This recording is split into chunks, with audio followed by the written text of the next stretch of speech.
Qizlarim turmushga chiqayotganda meni xotinim har bittasiga uyingda tursin deb o'tgan kunlarda sovg'a qilishgan. O'ylaymanki, kitobdan katta sovg'a yo'q. Kiyim kiyasan yirtilib ketadi, bu bo'ladi, u bo'ladi, u bo'ladi. Bitta kitob uyingga kirsa, nechta odam o'qiydi?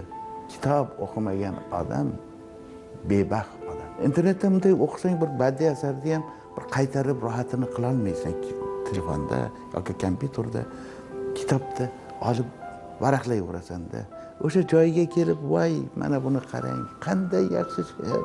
Bir katta romanni olib haligi joyni topguncha kitobni 2 minutda topasan. Kitob o'qish lazzatini bilmaslik deyarli juda katta olamdan bebahra qolish. Kitoblarda ham avji bor. Qo'shiqday haligi kitobga intilib yetiladi. Falonchani, oy, Navoiyning kitobi tomligiga kelib borib olmasam bo'lmaydi degan gap ichida aylanib turaveradi. Aylanib turishi kerak.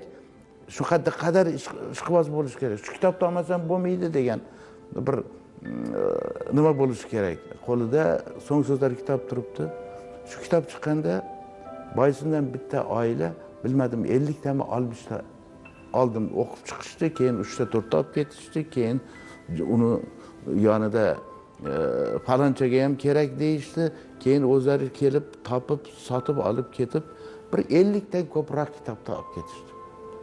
Uni pulku. Men sotmayman-ku, u kimdir sotadi-ku, chiqargan odamlar sotadi-ku.